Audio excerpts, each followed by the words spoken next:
Hello नमस्कार दोस्तों, कैसे हैं आप सभी। आई होप आप सभी बढ़िया होंगे। फ्रेंड्स, हम लोग हिंदी व्याकरण के अंतर्गत वर्णमाला टॉपिक पढ़ रहे थे, जिसमें हमने स्वर और व्यंजन के बारे में डिस्कशन कर लिया है, उन्हें पढ़ लिया है। आज हम इसके तीसरे प्रकार आयोगवाह की बात कर रहे हैं। मैं थोड़ा सा आपको बता देती हूँ। वर्णमाला को हमने 3 भागों में डिवाइड करके पढ़ा था, जो कि समय और उच्चारण के आधार पर हमने इन्हें 3 भागों में बांटा था। किसके आधार पर बांटा था? समय और उच्चारण के आधार पर हमने वर्णमाला को 3 भागों में बांटा था और इसे अध्ययन किया था। तो उसके 3 भाग कौन कौन से थे? स्वर, व्यंजन और आयोगवाह, जिसमें हमने स्वर और व्यंजन के बारे में इससे पहले की वीडियोस में पढ़ लिया है। आप लोग देख लीजिएगा उन वीडियोस को भी। आज हम डिस्कस करने वाले हैं इसका तीसरा और अंतिम प्रकार, जो कि आयोगवाह है। स्टार्ट करते हैं फ्रेंड्स। आयोगवाह से पहले हम द्विगुण व्यंजन को देख लेते हैं। यहाँ से भी क्वेश्चन पूछे जाते हैं कि द्विगुण व्यंजन क्या है। हम देख लेते हैं द्विगुण व्यंजन के बारे में। वे वर्ण जो देवनागरी लिपि में प्रचलन में तो है, जो हिंदी भाषा में प्रचलन में तो है, किंतु उन्हें वर्णमाला में या व्यंजनों में स्थान नहीं दिया जाता। एक अलग से स्थान नहीं दिया जाता कि ये व्यंजन के अंतर्गत रखे गए हैं, स्वर के अंतर्गत रखे हैं, ऐसा नहीं होता है फ्रेंड्स, है ना। उन वर्णों को हमने किस में रखा है? द्विगुण व्यंजन, क्योंकि उपयोग में तो आ ही रहे थे, तो कहीं ना कहीं तो उन्हें रखना था। न व्यंजन में रखा जा रहा था, न स्वर में उन्हें रखा जा रहा था, तो एक अलग ही प्रकार बनाया गया उसका, द्विगुण व्यंजन, है ना। फ्रेंड्स, ये आप ये याद रखेंगे कि ये वर्णमाला का कोई प्रकार नहीं है। वर्णमाला के केवल 3 प्रकार है, जो मैंने इससे पहले आपको बताया। क्या? स्वर, व्यंजन और आयोगवाह। द्विगुण व्यंजन अलग से ही है। क्यों? ये वे वर्ण हैं जो देवनागरी लिपि में प्रचलन में है और किंतु व्यंजन में स्थान नहीं पाते। क्यों नहीं पाते हैं, इसका कारण अब हम देखते हैं। पहले तो आप ये देख लीजिए कि द्विगुण व्यंजन की डेफिनेशन लिख लीजिए। क्या लिखेंगे? वे वर्ण जो देवनागरी लिपि में प्रचलन में तो है, किंतु व्यंजन में स्थान नहीं पाते हैं, द्विगुण व्यंजन कहलाते हैं। ये 2 प्रकार के होते हैं। कितने प्रकार हैं इसके? 2 प्रकार के होते हैं। कौन कौन से हैं? ड़ और ढ। ड़ और ढ, ठीक है। अब ये क्यों नहीं व्यंजन में रखे जाते हैं? क्योंकि फ्रेंड्स, यह ट वर्ग के ड और ढ से उत्पन्न हुए हैं, तो इन वर्णों को फिर से रिपीट तो नहीं किया जा सकता ना, इसीलिए इन्हें व्यंजन में नहीं रखा गया है। और इसी कारण, और स्वर में तो रखा ही नहीं जा सकता, क्योंकि स्वर में नहीं आते हैं, है ना। व्यंजन के सिमिलर है ये। इसे एक अलग ही प्रकार द्विगुण व्यंजन के नाम से पुकारा जाने लगा और द्विगुण व्यंजन में से रखा गया। यहाँ से क्वेश्चन क्या पूछे जाएंगे फ्रेंड्स? यहाँ से क्वेश्चन ये आएगा कि द्विगुण व्यंजन क्या है। मेन क्वेश्चन तो यही आ सकता है। तो आपको पता होना चाहिए कि ड़ और ढ को द्विगुण व्यंजन कहते हैं। ये व्यंजन के अंतर्गत नहीं रखे जाते हैं। और कितने प्रकार के होते हैं, ये क्वेश्चन पूछा जा सकता है। तो 2 प्रकार के होते हैं। यदि आप मेंस की तैयारी कर रहे हैं तो इसकी डेफिनेशन पूछी जा सकती है, जो कि मैंने आपको बताई थी। इसकी डेफिनेशन क्या लिखना है? वे वर्ण जो देवनागरी लिपि में तो प्रचलन में है, किंतु व्यंजन में स्थान नहीं पाते हैं, द्विगुण व्यंजन कहलाते हैं। ये 2 प्रकार के होते हैं, ड़ और ढ। इनके एग्जाम्पल देख लेते हैं फ्रेंड्स। ये कहाँ यूज होते हैं? यदि आपको याद नहीं आ रहा तो जैसे सड़क में जो ये ड़ है, जिस ड के नीचे जो बिंदु लगा हुआ है, ये द्विगुण व्यंजन है, ठीक है। जैसे कि पढ़ाई में ये जो ढ है, ये भी क्या है? द्विगुण व्यंजन है। ये ट वर्ग में से लिए गए वर्ण नहीं है। ये कहाँ से लिए गए हैं? ये द्विगुण व्यंजन से लिए गए हैं। आपको समझ में आ ही गया होगा द्विगुण व्यंजन। ये हो गया आपका द्विगुण व्यंजन। अब हम बात करते हैं वर्णमाला की तीसरे प्रकार की, जो कि काफी महत्वपूर्ण है, आयोगवाह के बारे में। आयोगवाह क्या है? वे वर्ण जो ना तो स्वर में रखे जाते हैं और ना ही व्यंजन में स्थान पाते हैं, अपितु स्वर और व्यंजन दोनों से मिलकर बने होते हैं, आयोगवाह कहलाते हैं। फ्रेंड्स, आयोगवाह इस शब्द में ही आप देखेंगे योग आता है।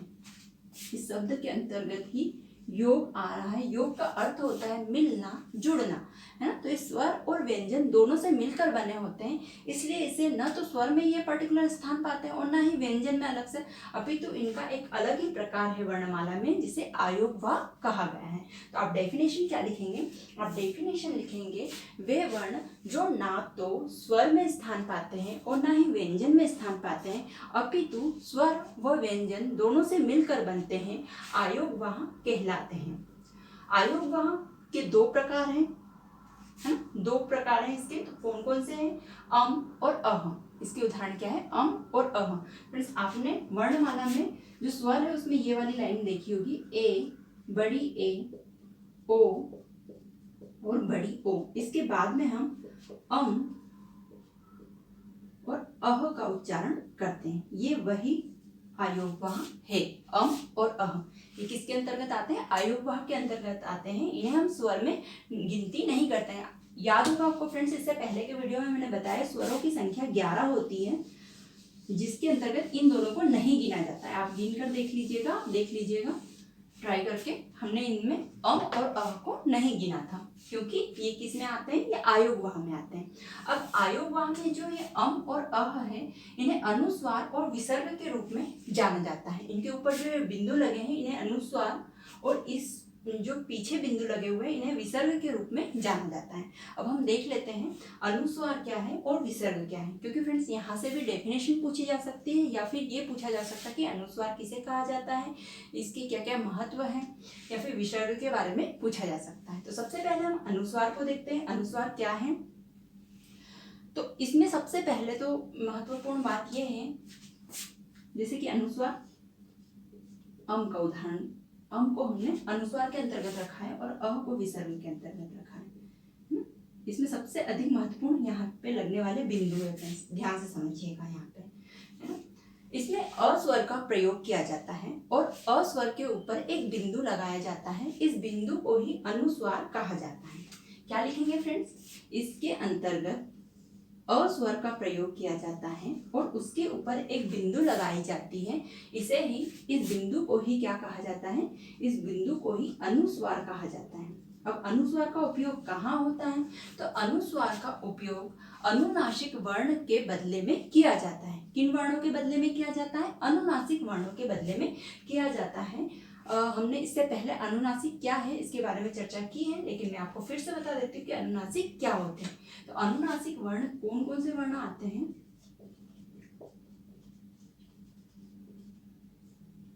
व्यंजन के अंतर्गत आने वाले जितने भी वर्ग थे, जैसे कि क वर्ग, च वर्ग, त वर्ग, ट वर्ग, प वर्ग, उसके अंतिम जो वर्ण थे आपको याद ही होंगे। अंतिम वर्ण जैसे अंग, च वर्ग में इय, अण, न और म, ये जो वर्गों के अंतिम वर्ण हैं, ये वर्ण क्या कहलाते हैं, ये वर्ण कहलाते हैं अनुनासिक वर्ण।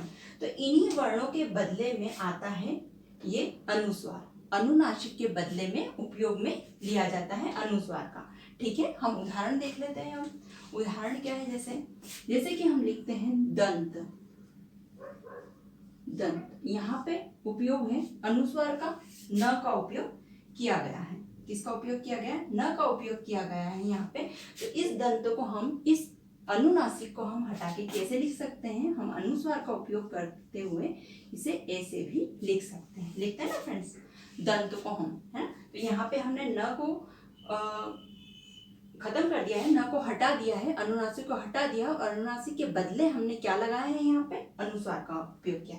तो ये इसकी महत्वता है, ये इसकी महत्ता है कि ये किसके बदले में आते हैं, ये अनुनासिक के बदले में आते हैं अनुस्वार। अनुस्वार क्या है, अ के ऊपर लगा हुआ बिंदु, इसे अनुस्वार कहा गया है, जो कि किसके अंतर्गत आता है, आयोगवाह के अंतर्गत आता है।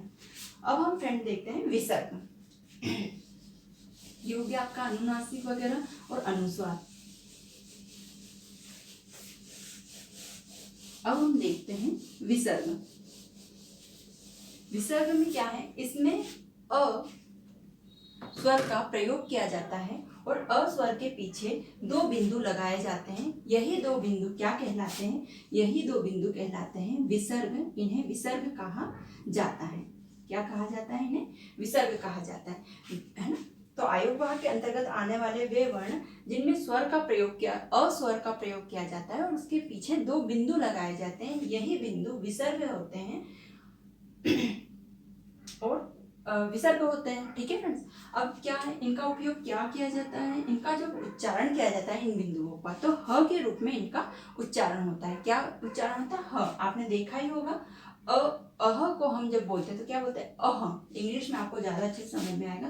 जब हम अह का उच्चारण करते हैं तो ह एंच लगाते हैं, मतलब ह का कहीं ना कहीं उच्चारण हो रहा है। इसके बदले में विसर्ग के बदले में विसर्ग का उच्चारण क्या हो रहा है, ह। लेकिन फ्रेंड्स यहाँ ध्यान रखने वाली बात यह है कि इसका उच्चारण तो ह के रूप में होता है विसर्ग का, लेकिन यदि हम इसे लिखते हैं, यदि हमें बिंदु नहीं लगाना है पीछे और इसे लिखना है वर्ण के रूप में, तो हम यहाँ पे स का उपयोग करेंगे। कौन से स का, वो भी आधे स का उपयोग करेंगे हलंत लगाते हुए। ठीक है फ्रेंड्स, तो कैसे, इसका उदाहरण देख लेते हैं हम। जैसे कि हम लिखते हैं प्रातः, और बिंदु लगाए यहाँ पे 2, तो हमने ह का उच्चारण, प्रातः में ह का उच्चारण क्यों कर रहे हैं, क्योंकि यहाँ विसर्ग लगा हुआ है और विसर्ग का उच्चारण ह में होता है।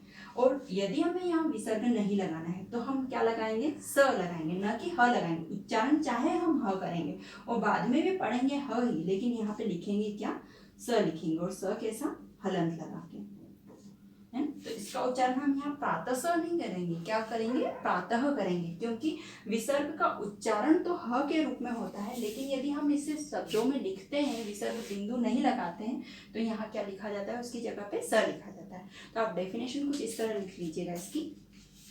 इसमें अ स्वर और अ के सामने लगे चिन्ह को विसर्ग कहते हैं। इसमें अ स्वर और अ के सामने या अ के बाद में लगे बिंदुओं को विसर्ग कहा जाता है। विसर्ग का उच्चारण ह के रूप में होता है, लेकिन यदि विसर्ग को हटा के इसकी जगह वर्ण लिखा जाएगा तो कौन सा वर्ण लिखा जाएगा स, जिसके नीचे हलंत लगाया जाएगा।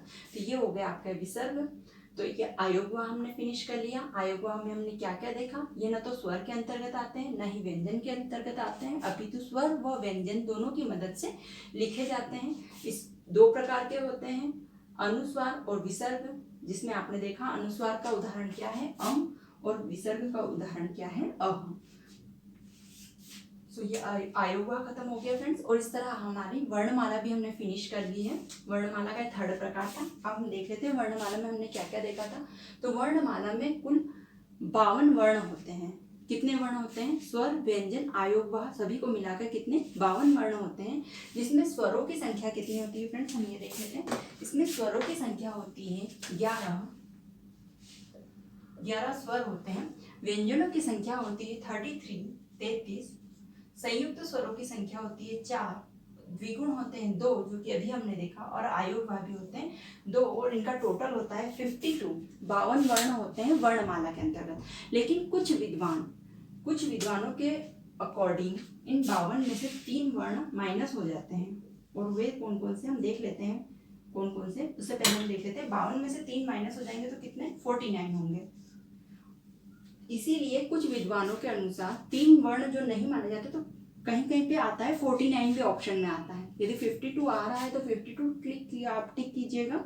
यदि 49 आ रहा है तो आपको 49 पे टिक करना है, क्योंकि कुछ विद्वानों ने 3 वर्णों को निकाल दिए हैं। कौन कौन से 3 वर्ण जिनको नहीं रखा गया है वर्णमाला में, तो ये तो ड़, ढ और श ना। उनका मानना है कि कहीं ना कहीं व्यंजनों से ही निर्मित हुए हैं, इसीलिए इन 3 वर्णों को निकाल दिया गया। इन 3 वर्णों को निकाल देने के कारण क्या हो गया है, वर्णों की संख्या 49 हो जाती है उस पर्पज में। तो आप दोनों ध्यान में रखिएगा, 52 भी है और 49 क्यों है, क्योंकि 3 वर्ण कुछ विद्वानों के द्वारा इन्हें नकारा गया है, इसलिए।